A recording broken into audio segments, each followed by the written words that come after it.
Okay, so this one is about the nature of evil. And this is a controversial one because we fear evil so much. We're so resistant to it. We refuse to look at it, we refuse to even acknowledge it, to the point where every time we're confronted with it in society in some way, we just don't want to look at it. And it makes sense, of course. Why would we want to see how abhorrent our nature is? Because there are aspects of our nature that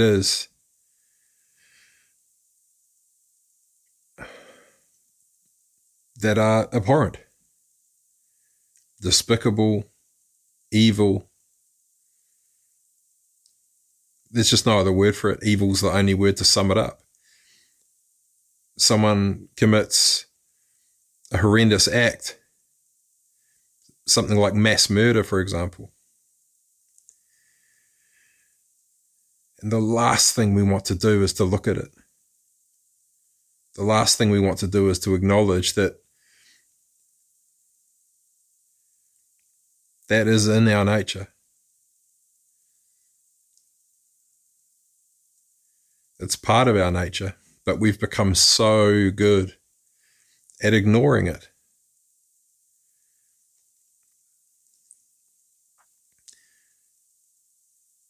If we turn a blind eye, we can pretend that it doesn't exist.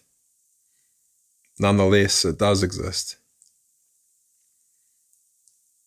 And when these atrocities happen,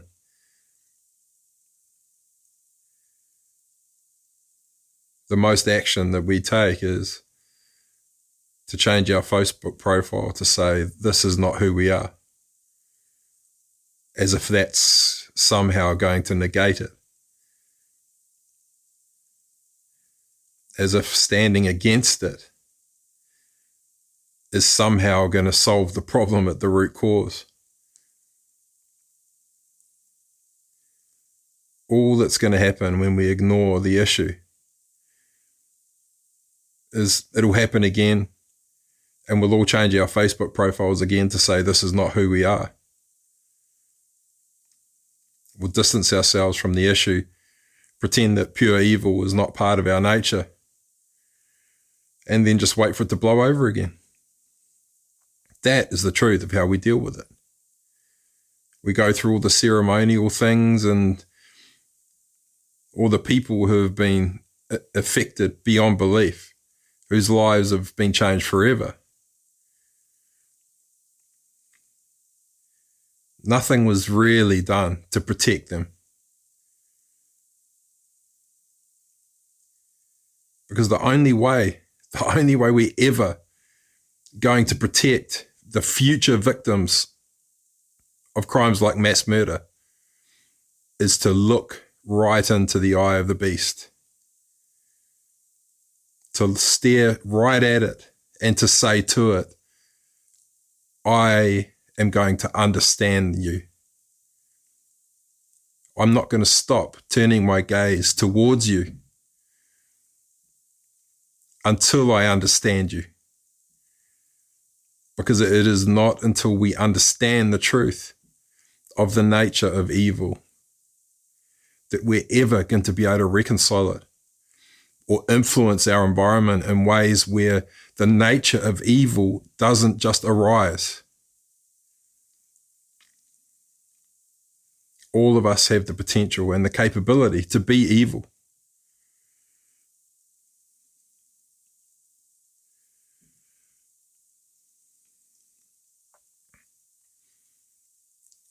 We just don't understand its nature. We don't understand the cause of it. What is it that causes the nature of evil to arise so that it is expressed in ways like mass murder? Distancing ourselves from these issues is never going to resolve them.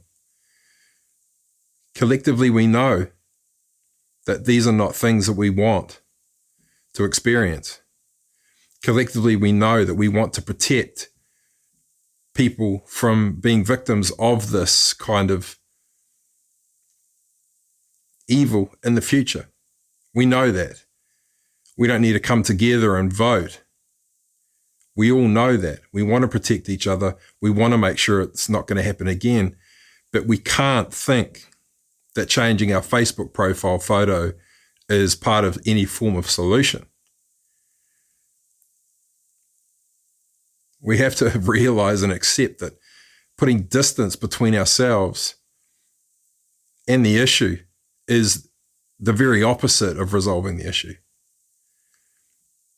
We have to turn our gaze towards the root of that evil with the intention to understand it, with the intention to claim it as a part of us. Together, when we're unified, we are one body of people.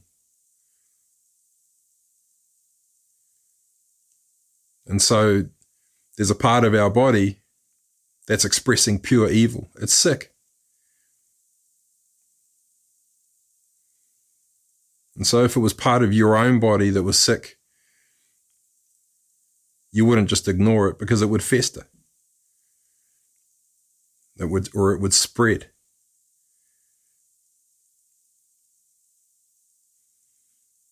Or possibly even overwhelm you and take your life. Threaten your well-being. If left ignored for long enough. We can't ignore this anymore. Not if we want to actually thrive as one body of people.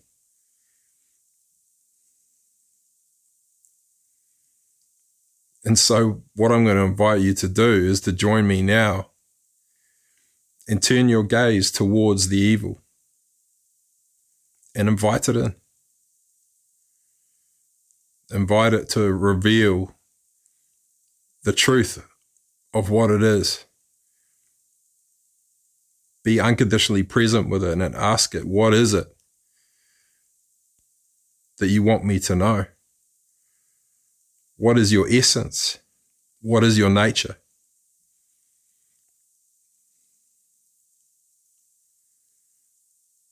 Because understand there is a part of you that is evil, I promise you. Most of us will have ignored the part of us that is evil for the majority of our lives.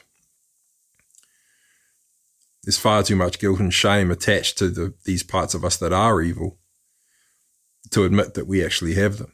But we do. But it's repressed. It is deeply repressed. But when I say, and I've said in my other audios, that the brightest light is contained within the deepest shadows, the darkest shadows.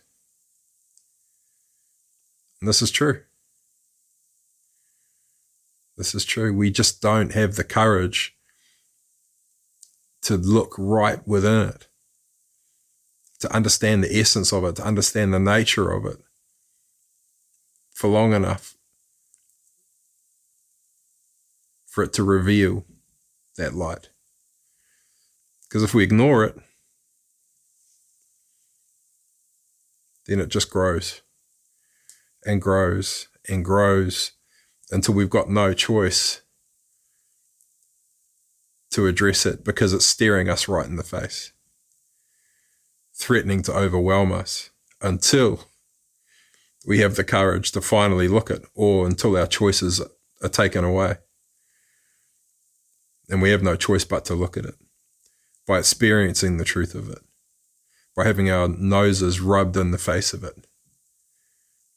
We can't continue to let our society just erode in front of our eyes by creating distance between ourselves and the root cause of the issue. And so the $1 million question is, if evil is the darkest shadow that we have,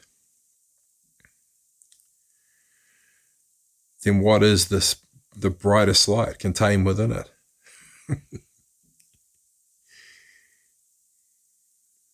And so I'm going to, in this moment, I'm going to address the part of me that is evil, and I'm going to reveal it to you on this audio using a technique called aspect integration. There's lots of different names for it. There's lots of different practitioners who have a different spin on it. As you get more and more used to it, you begin to realize that they're always there within you. But before I do it, I just want to preface this with just to explain how consciousness works. Because consciousness, the nature of consciousness, it's like an organism in that it's continually splitting and splitting, just fragmenting over and over again. You know, if you imagine a river and the water running down that river, and then the creeks running off it. It's kind of similar with consciousness in that when there is the purpose and the role of consciousness, of the mind, is to contain the spirit and to protect the spirit, because its essence is purity. It's devoid of perception. It's devoid of any form of limitation. And what that means is it has the potential to become anything. It's infinite in nature. It's infinite in its potential because it is devoid of perception. Therefore, nothing can limit it. And so what happens is consciousness as a container for this spirit is it is continually determining what could hold the potential to limit its expansion. And so it's almost like a form of artificial intelligence that's programmed to protect the spirit from a truth that could impair its ability to continue evolving and becoming more and more and more and more. And a classic example is, a 3-year-old child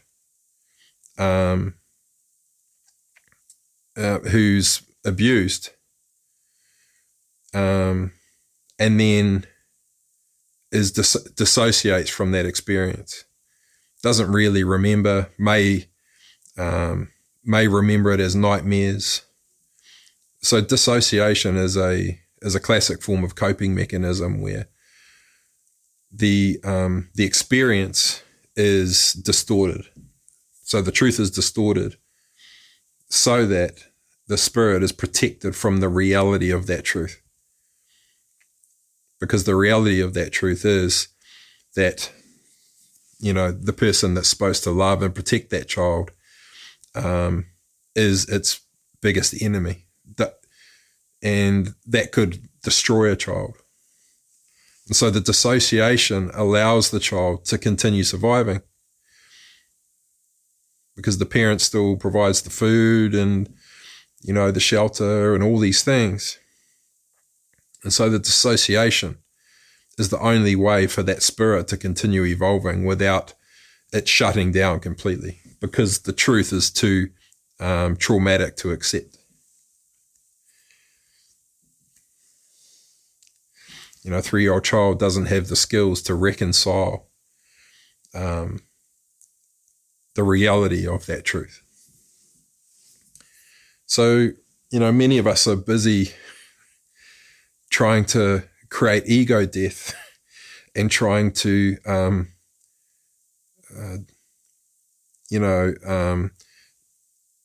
deal with the inner narcissist and with the inner bully and what most people don't understand is that the deception of the mind, when it deceives, when it becomes narcissistic, it is just protecting the spirit from the reality of the truth. It's an act of love. It's just nature arising. Deception is found everywhere in nature. Camouflage, a specific breed of butterfly that looks like a poisonous berry.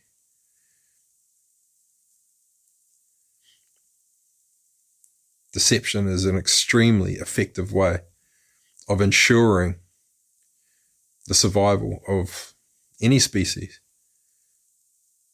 so that it may continue to become more and more and more and evolve and thrive.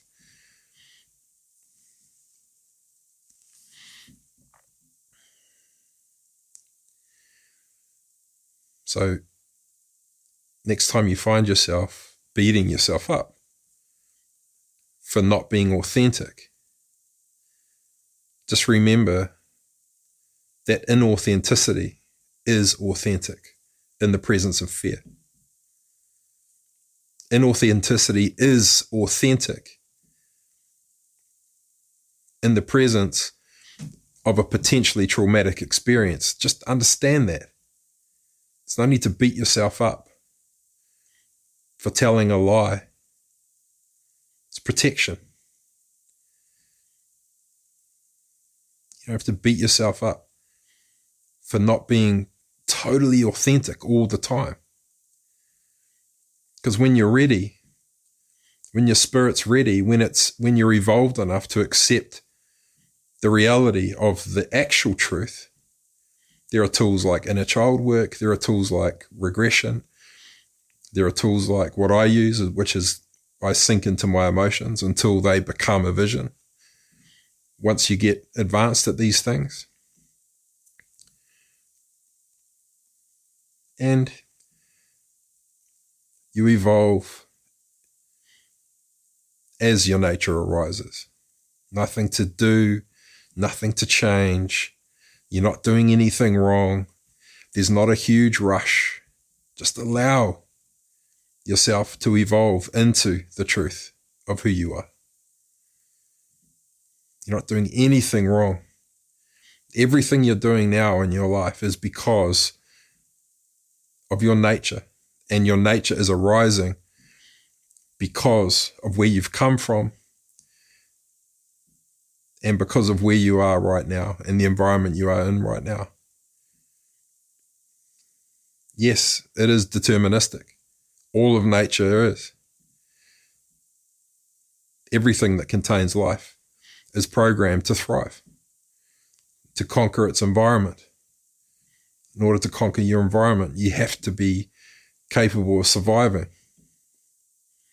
If you are to become more and more of what you have the potential to become, you have to protect yourself first, and even protect yourself from the truth if it could cause you harm. That's what narcissism is. Smoke and mirrors. Protecting the spirit from the truth.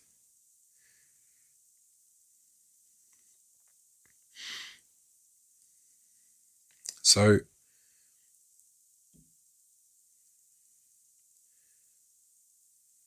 back to the subject of evil. So evil, you could describe it as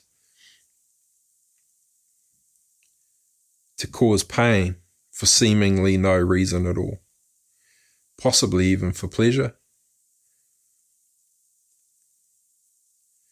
And it may seem like that, but that's not actually the case. Because with evil, what happens is the nature of evil is that it is an expression of mercy. It's an expression of mercy, and this is a very specific emotion that arises. And it's because if we perceive that a higher power or an authority that has power over us or control over us, whether that's the belief in a God, whether it's, to do with a government or some kind of higher power or authority, it's when there's a belief that that power is the source of our suffering.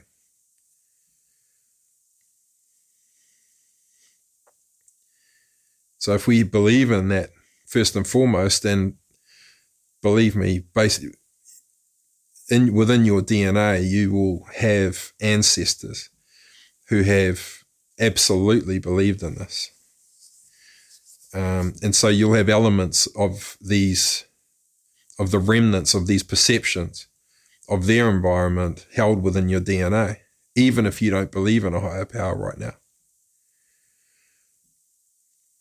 And so if your nature arises to form a perception that power is the cause of your suffering, then the emotion of mercy, the nature of mercy, when it arises, it wants to eradicate that source of suffering. It wants to destroy it, in fact, even to the point of annihilate it if it could. So here you have a scenario where the root cause of all evil,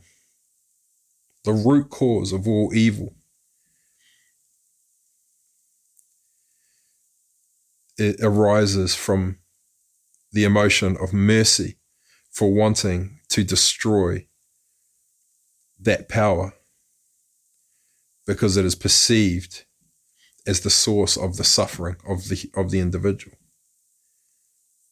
So it doesn't take long to figure, to follow the breadcrumbs. The United States,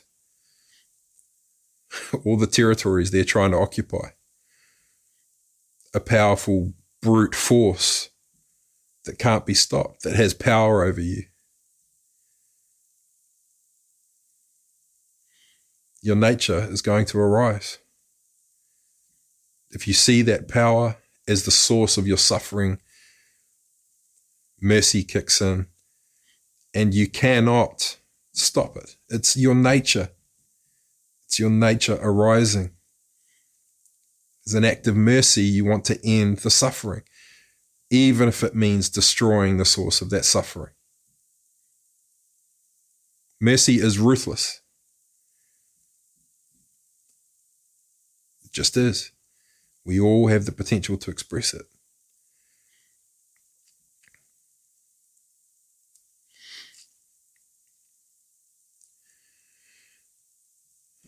Now, when it comes to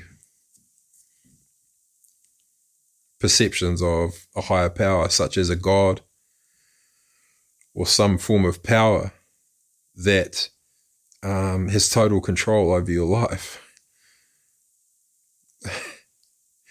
in your life, in your day-to-day life, you're suffering. But so you've got this anger and this pure evil festering within you, wanting to annihilate the source of that suffering. But you're so ashamed of it, and you're so scared of the wrath of this power. You're never going to express it. Never. And so it just festers and it grows. We ignore it. Because that's the main way that human beings address it, is we just ignore it. We just keep ignoring it. Oh my God, I could never acknowledge this. I'm too ashamed. And, shame and guilt are powerful emotions. Many of us would rather die than bare our souls to do with certain things. And when religion's involved, obviously it's much more complex. But at least if we can understand the nature of mercy, we understand that whatever the sources of the suffering, whether we're assuming what the source of the suffering is, or whether it truly is the source of our suffering, then evil is being bred, just festering.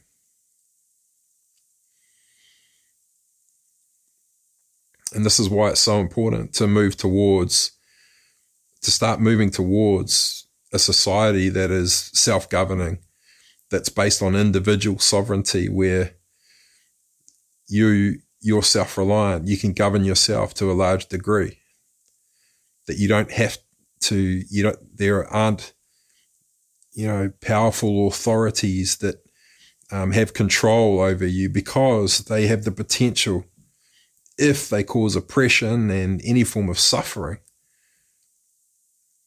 they have the potential to cause evil to begin gestating and festering, and it has to be expressed. It has to be expressed, and you can reconcile it if you have the skills, but you have to be able to be evolved enough to claim that I am evil. And who is? Who is evolved enough to claim that part of themselves, to claim the I am of that? I am evil. I am pure evil. There's so much shame bound up in it. But it's the truth. You are evil. You are evil. You have the potential to express the absolute depths of evil.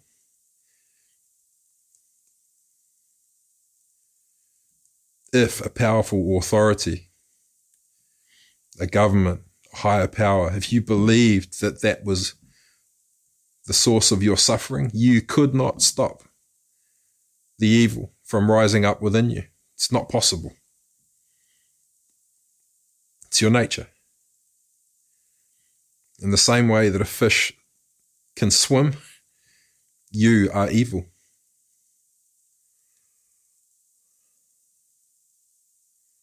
It just is. So, what kind of society do we want to live in? Do we want to start dismantling the source of evil, the reason it starts? Do you want to start challenging your assumptions about nature, some form of higher power or God that has total control and power over you, that you pray to, that you ask to help you, that you're just giving your power away to relentlessly? Please help me. Please help me. Asking this power for forgiveness, asking this power for what it is you want. You are the creator. You are the creator.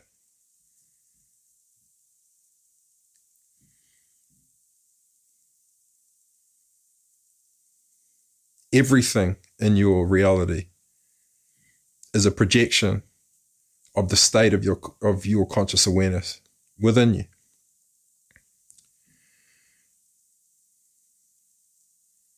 Yes, you are part of something much, much bigger and more powerful. But you are sovereign within that. You are totally sovereign within that.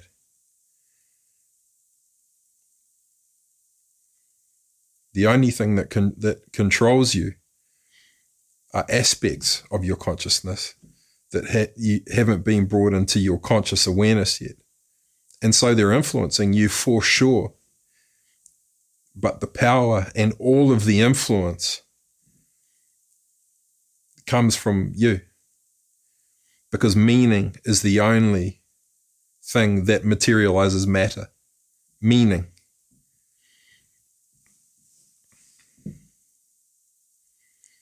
There are lots of different ways that people talk about manifesting and, using alchemy and, the search for the Holy Grail and, what do you call it? The Secret and, what's that other one? the law of attraction. Oh man, everyone's searching for the secret recipe. But it's just so much more simple than that. It's so much more simple. There's certain techniques and sciences behind, you should breathe a certain way first. And, if you want to create something that you really want, then you have to say affirmations and be holding the energy of what it is that you want. There's so much confusion. And because everyone's trying all these things and none of it's actually working, we're just always searching for that magic wand, that we just wave the magic wand and we say the right words or do the right combination of breathing and affirmations and guided meditations. And somehow that's going to work. But the reality is that meaning is the only force in existence that materializes matter. Meaning. And when you're practiced enough, where you can go within yourself to find the entire universe, you can go back to the moment before meaning even existed. It's just a void, a total void, devoid of anything. And you can go into the moment where the first substance and form of matter arose. And that what preceded it was meaning. Meaning materializes matter. Matter arises from meaning. It's like the double slit experiment where the photon behaves like a wave when it's not being observed, and then it behaves like a particle the moment it's observed. It's just so simple. It's so simple. It is our perspective of what it means to observe that photon that materializes it into form. What do I believe it will mean once I observe it? And that's what materializes it into form. Meaning is all that matters. It's all that matters. And if you just remember that meaning is the union of masculine and feminine, of thoughts and emotions. It's the marriage of both.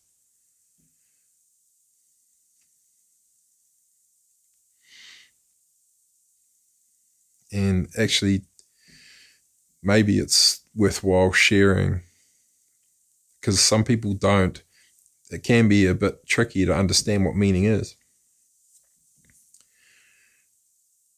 So here's an example.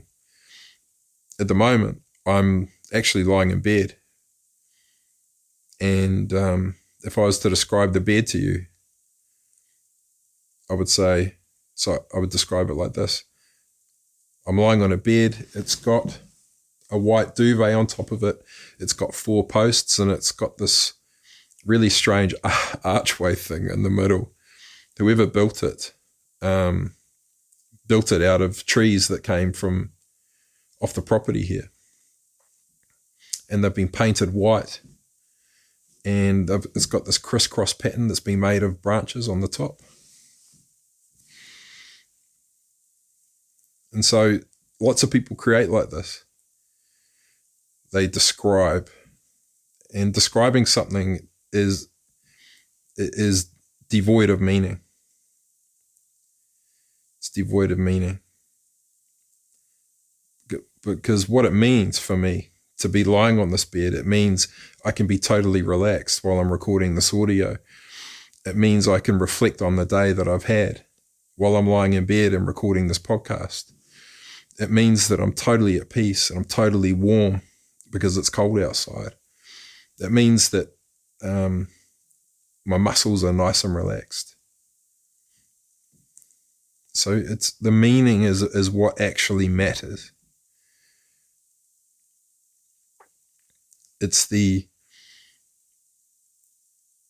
And this is the only way to live with meaning, is to make choices where you're conscious of the outcome of that choice.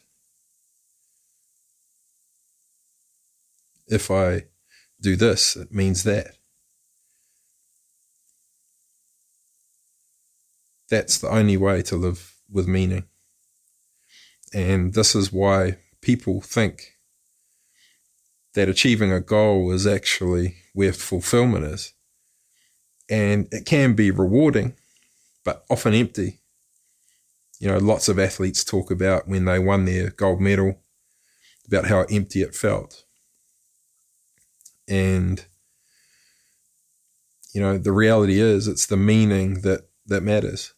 And you can create meaning right now.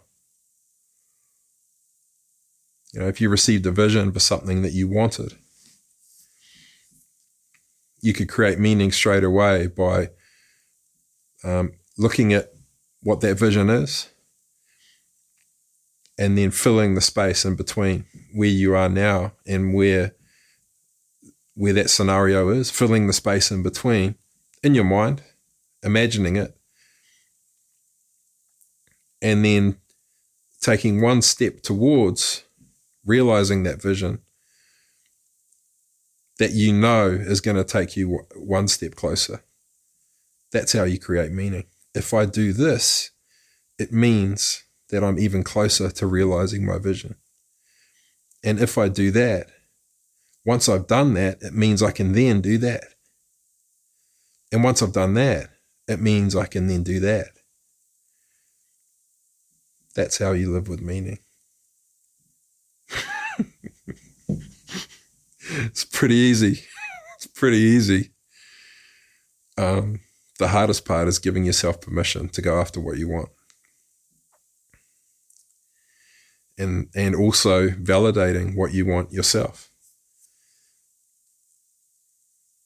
Rather than waiting for some authority or some other power to give you permission to just, rather than sitting there waiting for a sign or waiting for inspiration, there's a choice you can take right now that contains meaning that will get you closer to a vision that you already have right now.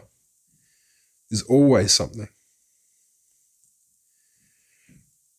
Even to the point where it may not be something that you do. It may be that there is something that you want to do. There is a vision that you have, and there are lots of things that you want to do. And it may be that right now in this moment, you're completely tired. And so if I go to bed and have a nap now, it means that when I wake up, I'll feel totally refreshed and ready to then go and do this. Meaning is all that matters, and your vision is yours. It holds the key to your fulfillment, and that it enables you to take steps forward that have meaning. And every time you take that step, because it has meaning, it will feel fulfilling, no matter how small it is. Okay. So that's a bit about evil and a bit about meaning. And in case you didn't realize, I don't endorse any form of higher power or authority having control over myself. It's up to you whether you want to, but the choice is yours, because meaning is all that matters. Okay, cheers for now.